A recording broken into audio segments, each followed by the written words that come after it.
ଜାତୀୟ ଉଠା ଦୋକାନୀ ଦିବସ ଆଜି ନିଶ୍ଚିତ ଭାବରେ ଇନଷ୍ଟିଚ୍ୟୁଟ ଅଫ ଇଞ୍ଜିନିୟର୍ସ ଠାରେ ଯୋଉ କାର୍ଯ୍ୟକ୍ରମ ହେଇଛି ଆମେ ତାଙ୍କୁ ଶୁଭେଚ୍ଛା ଜଣାଉଛୁ। ସହରର ବିକାଶ ପାଇଁ ସେମାନଙ୍କର ଆବଶ୍ୟକତା ଅଛି। ତାଙ୍କର ସୁରକ୍ଷା ସେମାନଙ୍କର କିଭଳି ଭାବରେ ଜୀବନ ଜୀବିକା ବ୍ୟାହତ ନ ହେବ ସରକାର ସର୍ବଦା ସଚେତନ ଅଛନ୍ତି। ଆଜିର ଦିନରେ ଆମେ ଆଶା କରିବା ସେମାନେ ସରକାରରେ ରୁହନ୍ତୁ, ସରକାର ତାଙ୍କ ପ୍ରତି ସମ୍ବେଦନଶୀଳ ଅଛନ୍ତି। କିନ୍ତୁ ବେଳେ ବେଳେ ବି ଦୁର୍ଘଟଣା ହଉଛି। ଏକ ନମ୍ବର ହାଟ କଥା ବି ଆମେ ସମସ୍ତେ ଦେଖିଲେ ଗତକାଲି ରାତ୍ରି ଯେଉଁଭଳି ଭାବରେ ହେଇଛି। ତେଣୁ ସେମାନଙ୍କୁ କେମିତି ସୁରକ୍ଷିତ ରଖିହବ ସେଥିପାଇଁ ସରକାର ସର୍ବଦା ସଚେତନଶୀଳ ଅଛନ୍ତି ଏବଂ ଆଶା କରିବା ଆଜିର ଦିନରେ ସେମାନେ ସହରର ଗ୍ରୋଥରେ ସେମାନେ ସହାୟକ ହୁଅନ୍ତୁ। ଏବଂ ଆମେ ବି ସରକାରଙ୍କ ସହିତ କାଲି ବି ଆଲୋଚନା ହେଇଛି ମାନ୍ୟବର ଉନ୍ନୟନ ମନ୍ତ୍ରୀଙ୍କ ସହିତ କିଭଳି ଭାବରେ ସେମାନଙ୍କର ଜୀବନ ଜୀବିକା ରହିବ, ସହରର ଗ୍ରୋଥରେ ସହାୟକ ହେବେ ଏବଂ ଆମେ ସେମାନଙ୍କୁ ମଧ୍ୟ ଯାହା ସରକାରଙ୍କର ନୀତି ରହିଛି ସମ୍ପ୍ରସାରଣ ହେଉଛି। ଭୁବନେଶ୍ୱର ଆଗକୁ ବହୁତ ବଡ଼ ହେବ ଏବଂ ରିଙ୍ଗ ରୋଡ ଠାରୁ ଆରମ୍ଭ କରି ରାସ୍ତାଘାଟ ଏସବୁରେ ସେମାନେ ଯେତେବେଳେ ଯୋଉଠି ଉଚ୍ଛେଦ ହେଉଛନ୍ତି ତାର ବିକଳ୍ପ ପାଇଁ ସରକାରଙ୍କୁ ଆମେ ଅନୁରୋଧ କରିଛୁ। ତ ଆଜିର ଦିନରେ ଆମେ ତାଙ୍କୁ ଶୁଭେଚ୍ଛା ଜଣାଉଛୁ। ସେମାନେ ଭଲରେ ରୁହନ୍ତୁ ଏବଂ ସରକାରଙ୍କ ସହିତ ରୁହନ୍ତୁ। ସରକାର ତାଙ୍କ ପ୍ରତି ସବୁବେଳେ ସମ୍ବେଦନଶୀଳ ଅଛନ୍ତି, ରହିବେ। ସମସ୍ତଙ୍କୁ ନମସ୍କାର। ମୋ ନାଁ Yashodhara Pradhan, corporator Sailashree Vihar, ward number 7। କଣ କହିବେ ଆଜି ଉଠା ଦୋକାନୀ ମାନଙ୍କର ଦୋକାନୀ ମହାସଂଘର ଏତେ ସୁନ୍ଦର କାର୍ଯ୍ୟକ୍ରମରେ ବହୁତ ବହୁତ ସମସ୍ତଙ୍କୁ ବହୁତ ଧନ୍ୟବାଦ ଆଉ ଶୁଭେଚ୍ଛା। ନିହାତି ଆମର ବର୍ତ୍ତମାନ ପରିବେଶରେ ଆମକୁ ଉଠା ଦୋକାନୀ ମାନଙ୍କର ନିହାତି ଆବଶ୍ୟକତା ରହିଛି। ତାଙ୍କ ବିନା ଆମେ ମାନେ ଚଳିବା ବହୁତ କଷ୍ଟକର ହୁଏ। ସେମାନେ ଆମକୁ ଯୋଉ ସର୍ଭିସ ଦିଅନ୍ତି ସେମାନେ ନିଜେ ଚଳିବା ସହିତ ଅନ୍ୟମାନଙ୍କୁ ମଧ୍ୟ ସେଥିରେ କିଛି ଜଡିତ କରନ୍ତି, ଯୋଉମାନେ ଯାହା ଦ୍ୱାରା କିଛି ଲୋକଙ୍କର ଘର ମଧ୍ୟ ପୋଷଣ ହେଇଥାଏ। ତେଣୁକରି ଉଠା ଦୋକାନୀ ନିହାତି ରହିବା ଦରକାର।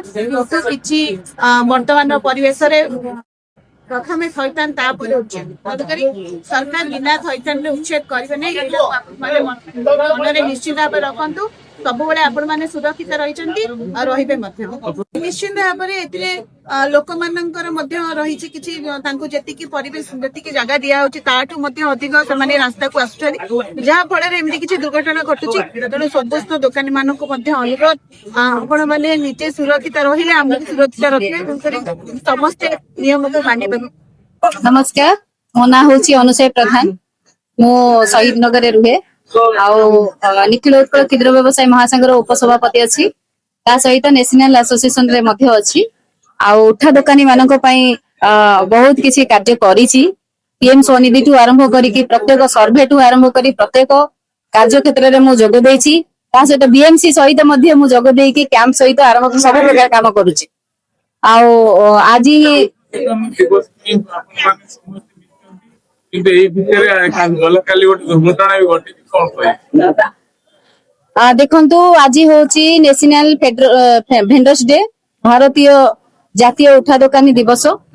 ଆଜି ଉଠା ଦୋକାନୀ ଦିବସ ଉପରେ ମୁଁ କହିବା ପାଇଁ ଚାହେଁ ଯେ ପ୍ରତ୍ୟେକ ଦୋକାନୀ ମାନଙ୍କୁ ପ୍ରଥମେ ଥଇଥାନ କରାଯାଉ। 2014 ଆଇନ ଅନୁଯାୟୀ ତାଙ୍କୁ ପ୍ରଥମେ ସର୍ଭେ କରାଯାଉ। ସର୍ଭେ କରିକି ତାଙ୍କୁ ପ୍ରଥମେ ସାର୍ଟିଫିକେଟ ଆଇ କାର୍ଡ ଦିଆଯାଉ। ତା ସହିତ ତାଙ୍କୁ ପ୍ରଥମେ ଥଇଥାନ କରିକି ତାଙ୍କୁ ପ୍ରମାଣ ପତ୍ର ଦେଲା ପରେ ତାଙ୍କୁ ଉଚ୍ଛେଦ କରାଯାଉ। ମୁଁ ନିବେଦନ କରୁଛି ଅର୍ବାନ ମିନିଷ୍ଟରଙ୍କୁ, ମୁଁ ନିବେଦନ କରୁଛି ମୋହନ ମାଝୀ ସାର୍ ମୁଖ୍ୟମନ୍ତ୍ରୀଙ୍କୁ, ପ୍ରଥମେ ଉଠା ଦୋକାନୀ ମାନଙ୍କ ଉପରେ ଫୋକସ ରଖନ୍ତୁ। ପ୍ରଥମେ ତାଙ୍କୁ ଥଇଥାନ କରନ୍ତୁ।